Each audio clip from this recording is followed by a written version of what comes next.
My name is Michael Steinberg, and welcome to the Future Motion Podcast, where we talk about everything that's coming down the line in the motion design industry, and where we also discuss cool VR, AR, XR, and metaverse things that are happening.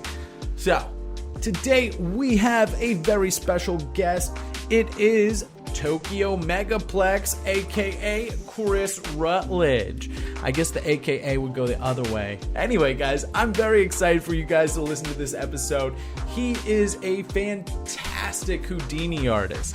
I definitely recommend you go ahead and Google him right now if you have not seen his work, because it is just top notch, and he has, I want to say, one of the most unique styles that I've seen in our industry, and I just absolutely love it. And I also just always enjoy picking his brain about what he thinks is coming down the line and everything about our field of work. So guys, with that being said, let's just go ahead and jump on in, and let's do this.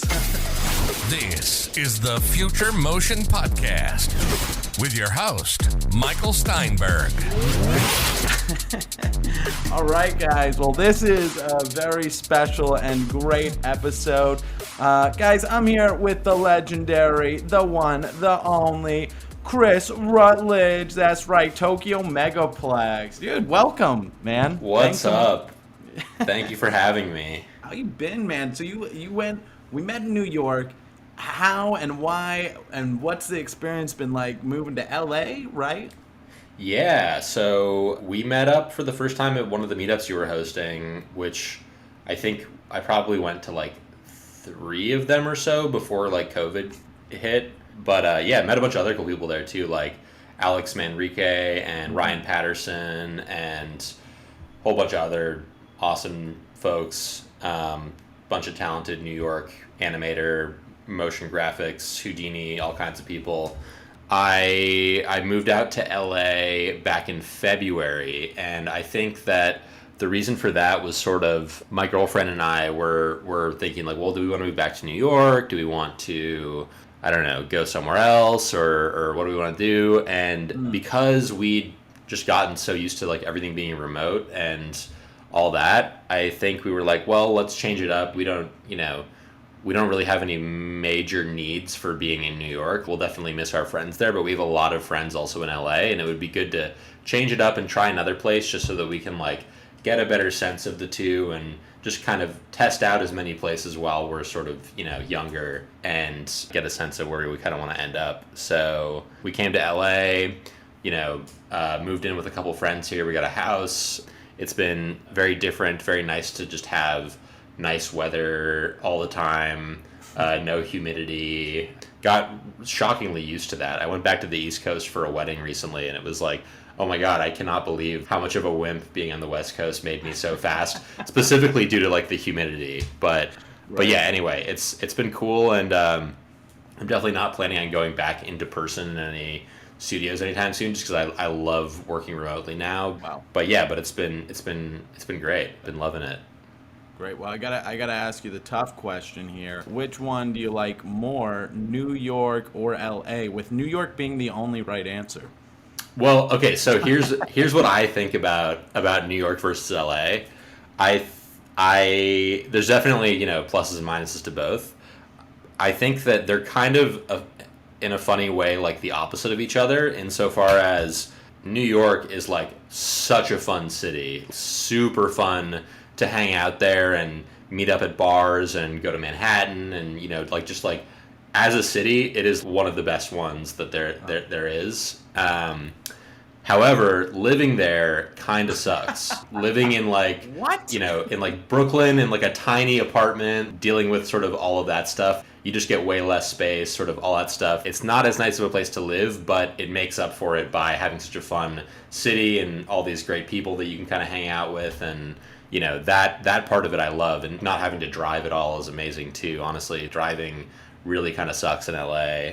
However, in LA, the city itself is kind of shitty, but the living in these sort of surrounding area and having a lot more space, and you could have like a house and a yard and like a pool and all this stuff. Right. It's really, really awesome. So It sort of depends more, I think, whether you're feeling more like I want to get out there, I want to be like networking in person with people at events and, working in an office with all these people or whatever, or if you want to be a little bit more like isolated, kind of like, have sort of as nice of a living space at home as possible, sort of affects, all that stuff. And so I think for that reason also, being in LA makes a lot more sense if you're like older, trying to have a family and a dog and a yard and stuff, versus like New York if you're younger and you're trying to make those connections and stuff is much better. But I mean, they're both great. Okay, well, so Chris, how would you describe yourself, or what would you say you do exactly?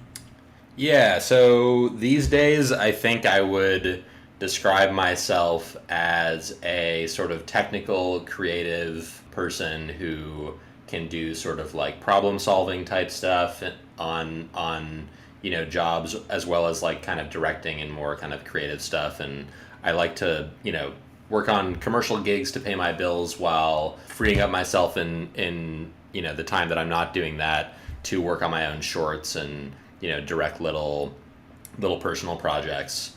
But mainly these days have sort of slowly, since I started learning 3D, pivoted to becoming like fully a Houdini guy.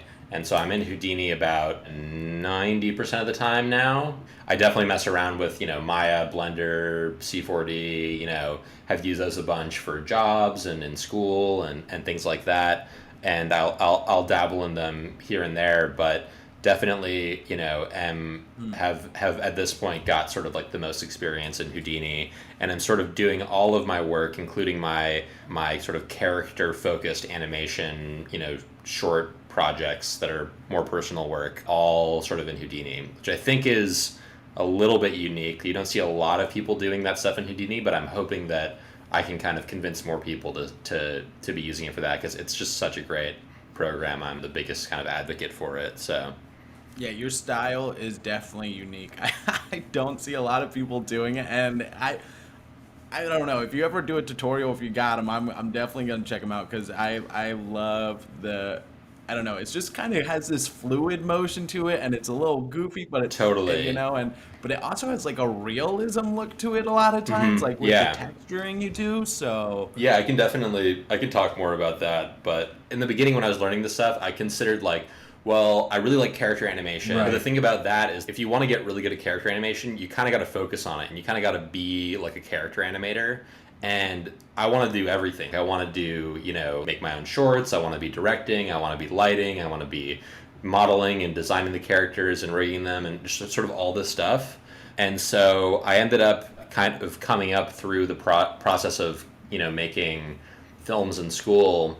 I sort of found that I could do like pretty good character animation. Like I could sort of block out like decent character animation, but not spend, forever finessing the one kind of character animating this one scene, and instead get that last sort of 10% of the polish on it through adding things like physics and secondary motion to it through that, making them kind of floppy and doing all that stuff. And I think my biggest sort of inspiration style-wise with my work is like the stuff that I see that's a combination of really stylized characters and designs and stuff with really sort of physically realistic and accurate, rendering and simulations and stuff. The studio Mindbender, I would say, is like probably my favorite studio out there. That they're doing like really cool work. They made a bunch of bumps for like Cartoon Network and just stuff where it's like these really realistically rendered but really cartoony characters, and I love that stuff so much, and it's animated so well.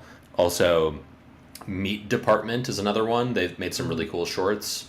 And then the one other studio that I really like is Tumblehead, and they make really stylized characters. Specifically, Magnus Moeller, who's the creative director there, he designs characters that are sort of like, they only really work, they're 3D characters, but they're really designed to only work from one angle, where it's like, it's almost like a 2D, 3D combination thing. Nice. But then also, again, adding that realism with the realistic rendering and all that stuff. So all those studios really inspired me a lot, and just in terms of the style.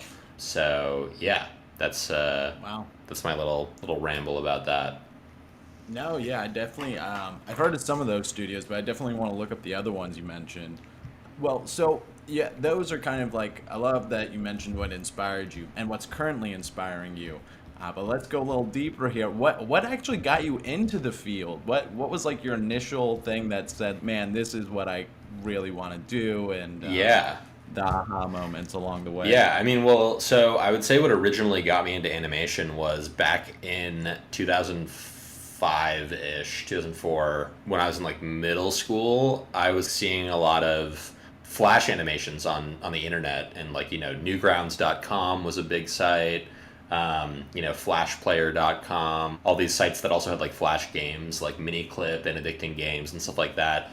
And that was like when you were, that age, at that time, that was like you'd come home from school and just play, Flash games on the computer and watch Flash cartoons and stuff. All and day. that was like, also pre-YouTube, like, that was like how people were able to make sort of longer form content online, because they could be compressed to such small files that people could stream them on their crappy DSL internet or whatever. So I got really into that, and then that made me realize like, oh, like the people who are making this stuff, they aren't just ginormous studios with thousands of computers like rendering stuff to make Toy Story or whatever. These are like people close-ish to my age who are like making this stuff on their home computers with this program called Flash. So I got into that, and I really loved just like kind of the nature of sort of all the independent work that I was seeing.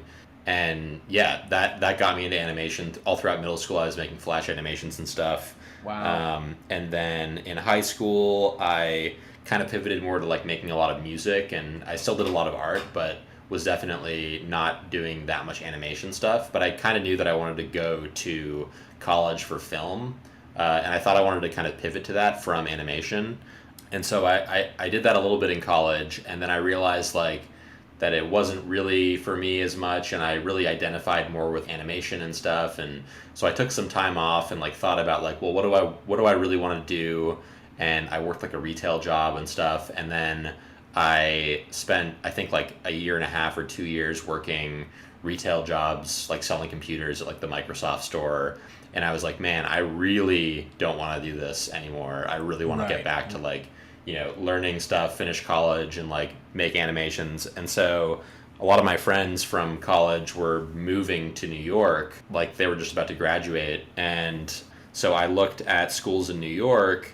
I decided that, if I'm going back to school for animation, I might as well pivot and sort of learn something new. And one of the appeals of 3D was not only would it be like a new skill that I could learn and all that, but also I was like, well, VR is becoming more of a thing, and I could sort of, the skills that you learn to make 3D stuff applies to way more than just making animations. Like I could get jobs like working in games or VR or like whatever. Like, Right. So yeah, I think that was sort of like the pivot to 3D, and that was like the really big kind of moment for me. It was sort of the Newgrounds thing when I was in middle school, and then pivoting to 3D was, oh my god, this is exactly what I always sort of wanted. The struggles that I had with 2D animation in high school and college the first time around, this is so laborious. This is so much work to like have to, draw the rough animation and then the cleanup pass and then, do the colors and then do the shading and stuff. And it's just, it's way more work than I wanted to do, and I wanted to figure out cheats around it and stuff. So I like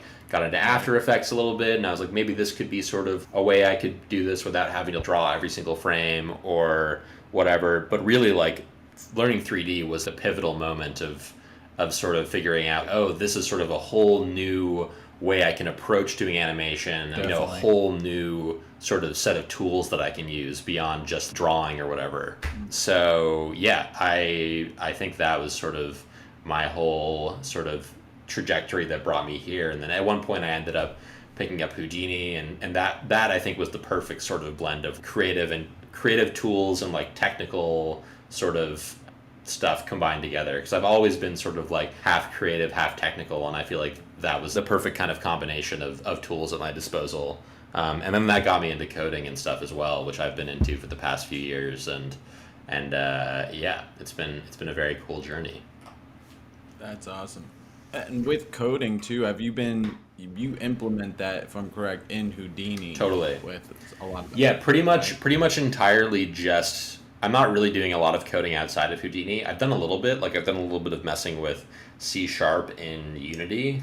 And what I found is that since learning Vex, which is the Houdini expression language, that it is like really similar to a lot of different kinds of languages, including like C# and stuff.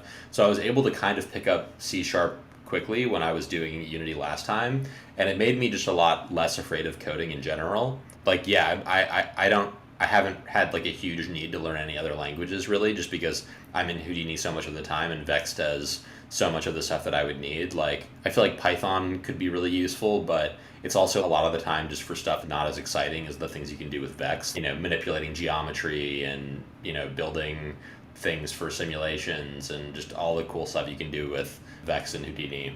Python seems more for like, you know, I want to automate generating a bunch of different, or I want to like sort through this list of things, and I'm not figuring out a good way to word this, but it seems boring to me by comparison.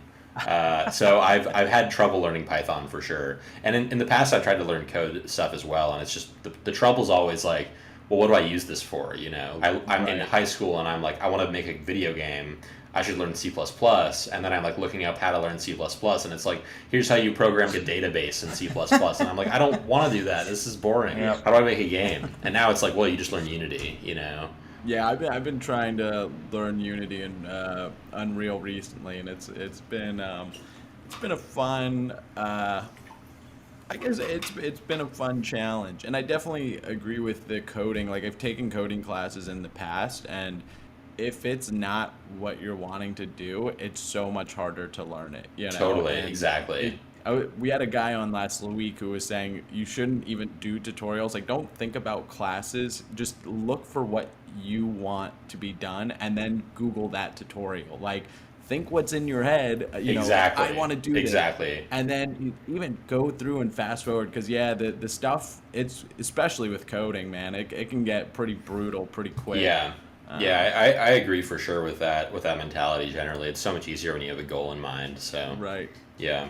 With these projects, so you're doing kind of coding, been doing this for a long time, so you have a great history of work. What's been like, I want to say, maybe the best project you've worked on? Oh man, that's really tough. I mean, my project that I'm currently the most proud of is probably my thesis project still, The Loaf Zone, which I made as like my senior project for school, and you know, I spent like a whole year and a half working on that. It's like a 4-minute short and just has like a bunch of little sort of vignette stories illustrating this weird little town with all these different characters and stuff. But yeah, that was like, you know, that was the project I wanted to make for so long, more than anything else, and that was cool. I've made a few shorts for Adult Swim that I really like. The latest two are this music video called March of the Ding Dings, which you can look up, and then this other one called Small Talk that I made with my friend Tom, who I love collabing with, who's like a live action guy and a 2D motion graphics guy, After Effects guy. But then, you know, maybe you're asking like, you know, commercial projects, and then the question kind of gets blurry, because I've done some straight up commercial projects where I'm working for a studio for like a brand. One really cool one that I did back in New York in like 2018 was these series of spots for this lumber brand called Yellowwood, when I was working at Frame Store as a freelancer. And basically the idea behind the spot was there was this sort of group of beavers that were on a heist together to steal this wood because it was like the best wood. So we were like, you know, animating these beavers, and I was on the lighting team, so we were like lighting and grooming the beavers, and that was super cool and fun, and like I love how those turned out. Although, you know, that was definitely a project where I was like a really, really small part of it, because it was just like a big, you know, studio and a big team. Right. But yeah, that was cool. That was all in Houdini also, which was neat. And then also, like, I've done a bunch of stuff where I'm working for like more kind of fine arts people on installations and things like that. Takeshi Murata is this really awesome 3D artist who reached out to me a long time ago because he found my work on Reddit that someone had like reposted there. And I'm working on something with him right now, and it's probably like one of my favorite projects that I've ever done. So wow. I would maybe say that if I was just going to give one answer, which I'm very stoked about because I'm doing that right now. But But yeah, I don't know. It's hard to pick. So, one thing I have to ask you about, because most things I've worked on have been pretty corporate, but for you, though, your style is so unique. I mean, I almost want to say you invented it. But, so how do you even get revisions for your work? Do you prepare them for your workflow, or do they always just let you do what you do? Yeah. Are you talking about with like the Adult Swim shorts? Yeah, like more of your kind of like artsy style stuff. Yeah. I mean, so sometimes, like the March of the Ding Dings one, we made that video, and we were just like, we're going to figure out how to release it after we make it, but we just made it. And then Adult Swim ended up, being the people that said that they would release it and gave us a few extra bucks for it. So just like license it, basically. So that was cool. And, there wasn't really any rounds of feedback for that. I mean, it was a very low budget thing. The guys that I made the video for, Doug and Spencer, DJ Doug Pound, and Sir Spence, they were basically just looking for someone to make, a video for the song and didn't have a ton of money and sort of had a vague idea, and they had an album art, and I just went off that, and I was like, cool, here's all my ideas, and they just sort of okayed everything, and it was chill. And then Adult Swim liked it, and we didn't have to change anything for them. But then with the Adult Swim shorts that they commissioned, those have also been really pretty chill. Like, I think those are also generally pretty low budget. Like, none of them are really ever paying my bills. I don't really consider them as much to be like freelance jobs. This is almost like a grant to like make, a short that I want to make, and also like a cool platform to release it on. So, and because of that, they're like very, very chill about, timelines and, and release dates and sort of all that stuff. They usually, the way that works is I'll just like pitch them an idea in the beginning, and then they'll basically say, cool, that works, like we trust you with this. Oh, nice. Or I'll send them like a couple of ideas, and they'll say which ones that they like and which ones that we can make and which ones, maybe don't fit the brand as well. And then it's really a matter of, after that point, just us getting it to a point where we're kind of happy with it and ready to release it and stuff. So yeah, it's very, very chill for sure. But yeah, it depends on the client always.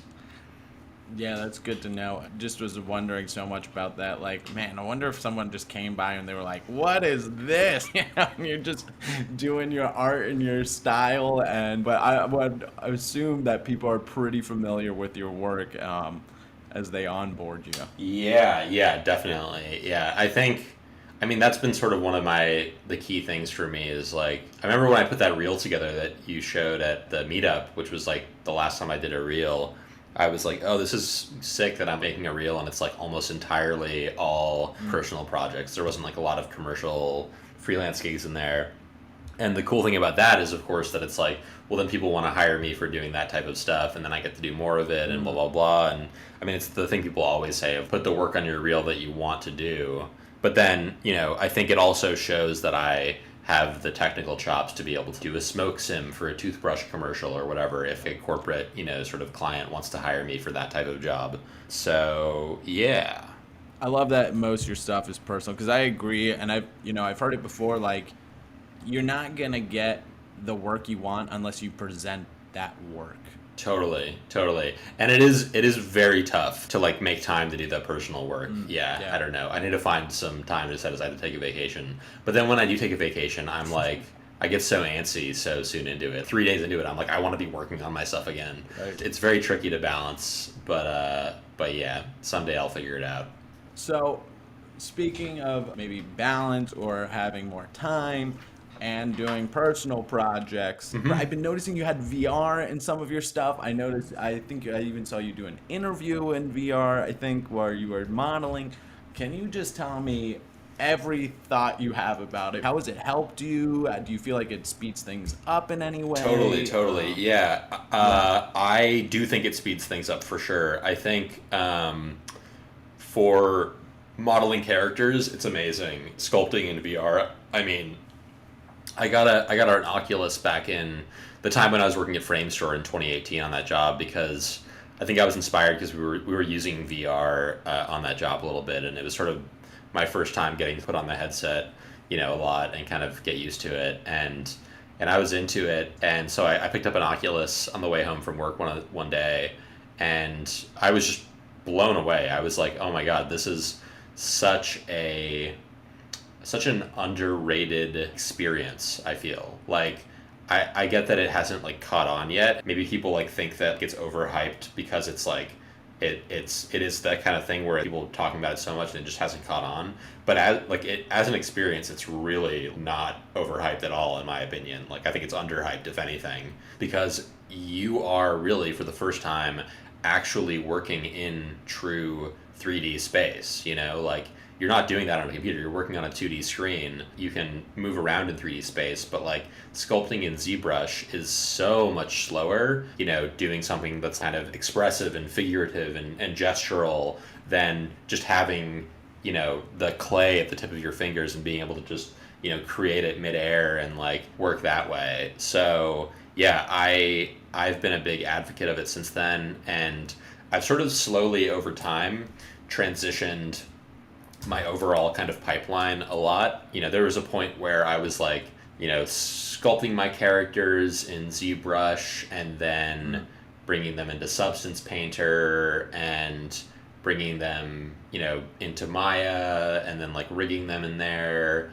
and then, you know, texturing them and setting them up for lighting and doing the animation in there and then bringing it into Houdini and then doing like, you know, the effects on the characters and the hair and stuff, and then bringing it into Marvelous Designer and doing the clothes, and it was so many steps, like so many different programs. Yeah, I think you missed a few. Yeah. Seriously, no, like I probably am. Like it was insane, and the fact that I was like jumping through so many programs meant that there was so much lag going from one context to the next, reorienting your brain, kind of all that stuff. So I was like, okay, I need to cut down my workflow and like be working with as few programs as possible. And so since then, I've sort of managed to cut it down where I'm not using Maya at all anymore. I'm doing all my rigging, everything in Houdini, and I'm basically just going, with March of the Ding Dings, I was just going straight from Medium where I was sculpting, and I posted a behind the scenes where you can see me sculpting the Ding Dings in VR. Medium's the VR modeling program. Adobe Medium now. And it's free. Yeah. Sculpt in there, and then I also like paint some colors in there, like vertex colors and stuff. And then I bring that into Houdini, and then do all my animation and rendering and stuff straight out of there, effects, like everything. And so it's just two programs now. Now sometimes I'll want to like do more legit like texture painting, and I'll jump into Substance, and there'll probably be times at some point where I'll need to do like, you know, a Marvelous Designer garment or something, but I'm really able to do the vast majority of stuff just in Houdini, and have cut sort of a lot of stuff out of my workflow, and I don't really mess with ZBrush at all anymore as well. Yeah. Medium is good for just about everything when it comes to sculpting, like better than ZBrush, except for really fine details, like painting like the pores onto the character and stuff on that level. And stuff on that level I feel like is better to be doing as textures anyway. So I just would go straight from Medium to, you know, Substance Painter instead.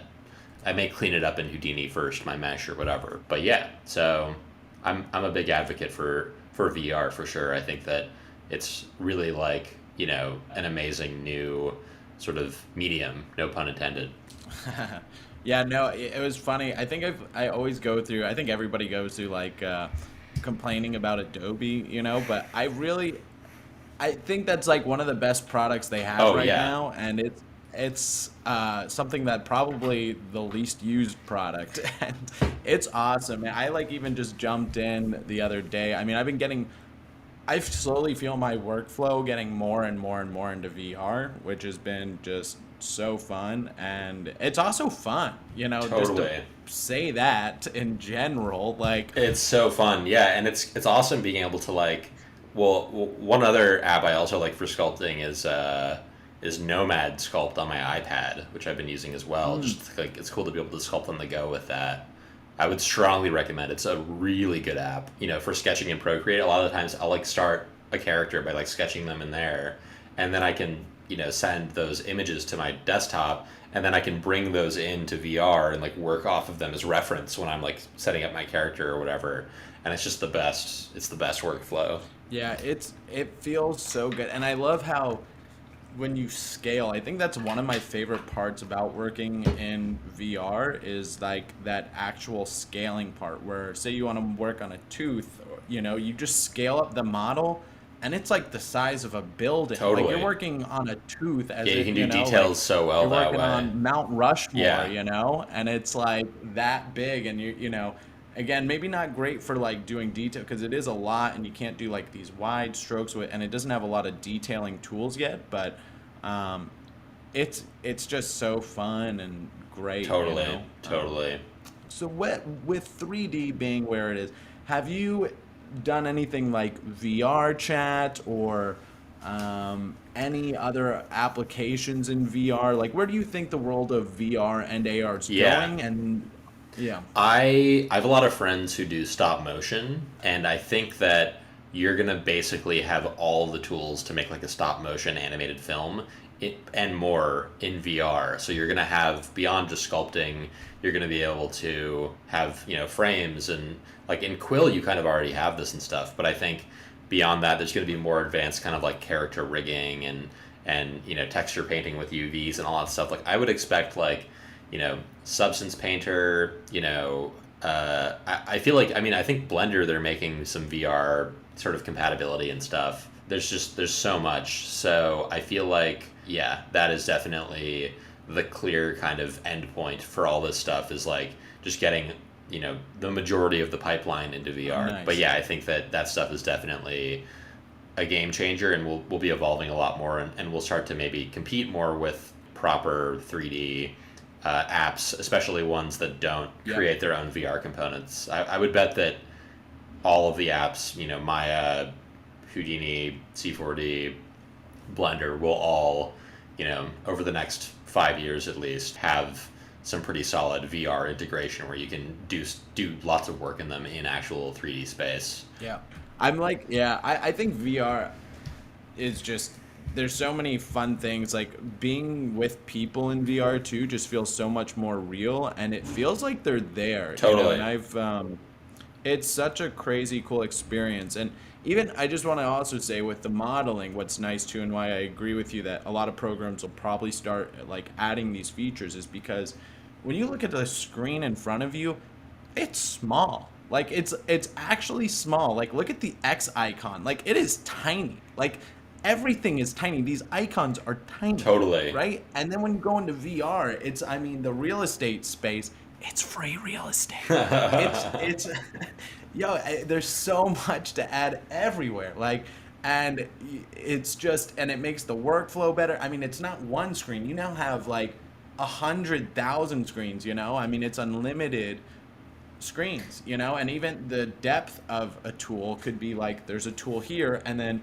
beside the tool, because now you have that Z depth, there's another tool. And like, and you don't have the limits of working in the real world. Like it's so much more, you can do so much more than sculpting, you know, with like actual clay and stuff. Yeah. Doing stuff like that is just so tedious and just stuff that you don't have to worry about at all in VR. And you can scale everything up to be huge, like you were saying, and work on details and scale things down to be small and see the big picture from far away really easily. And like, it's a game changer. And I think that it'll be so cool once, you know, we get sort of really legit tools in there beyond just sculpting and stuff. Yeah, one thing too, I don't know about your views on this. I've been kind of in this weird spiral of thinking that VR is going to be in like not just help our industry, but it's going to help everyone's industry. And if everyone was making 3D products, you know, and if you go into VR chat, it's insane. Like you can go into stores.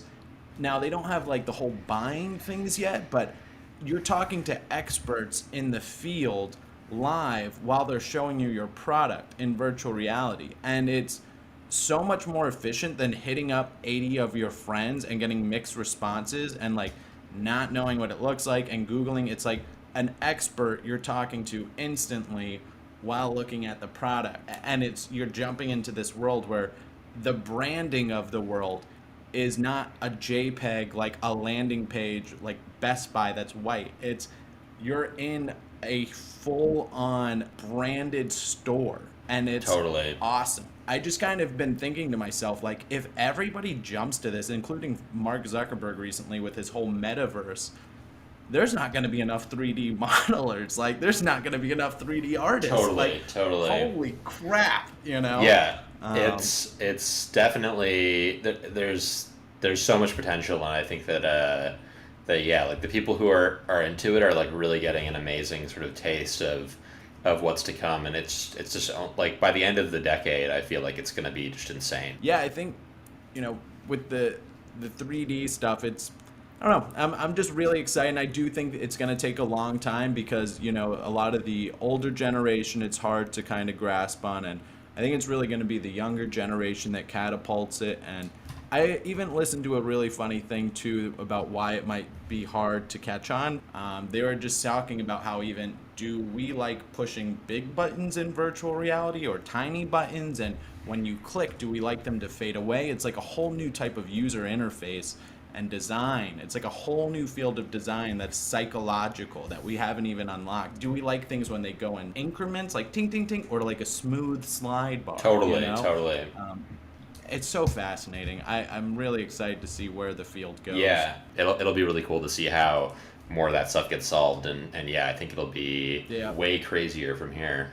Well, it has been such a good talk. We're going to do our very last question here. This is my favorite question. Some people go long, but feel free to go short, even if it's a word, a sentence, whatnot.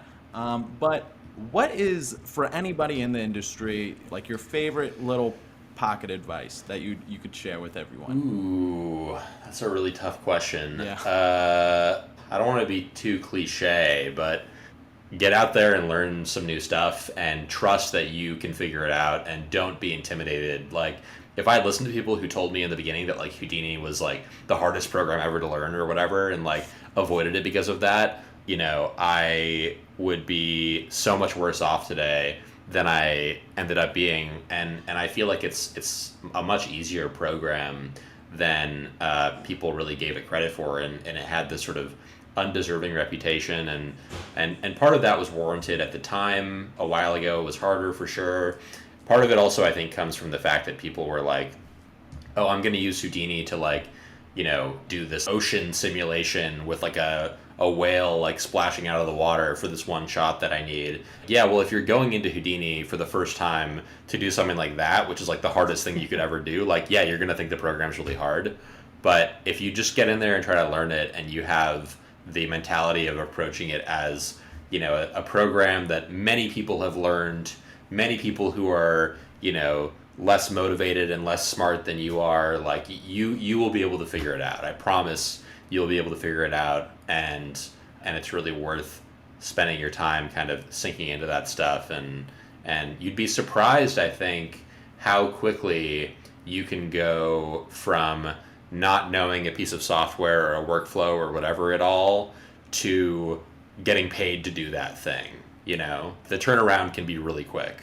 If you decide, I want to get into Houdini and I want to get really good with it, and you know, go hard on it for a month or 2 months or 3 months, like, you know, you'll get to the point really quick where you can start charging people for that, and you know, make a living off of it. And you'll never know if that's going to be your favorite new thing unless you get out there and try to actually, you know, give it sort of the proper time of day to learn it and stuff, which again, you have so many resources for now. So yeah, going back to myself in high school, or if I was a high schooler today, I guess I would say I wish that I'd gotten into this stuff earlier. And, you know, I definitely have no regrets where I'm at now, but, you know, these days I feel like I'm seeing some kids come out of high school with like motion graphics reels that you would think were like from people who'd been working in the industry for years and were like, you know, in their 30s or whatever, which is just insane. So yeah. It really is. It makes me shut my laptop. I'm done. Totally. Yeah. But it's good too, you know. It's cool that it's gotten to that point, and so yeah, take advantage of that for sure. Agree 100% with everything you said, and thank you so much for coming on, man. This has been a lot of fun. I've been loving catching up with you. It's been a minute. Totally, and, yeah. My pleasure. Thank you for having me.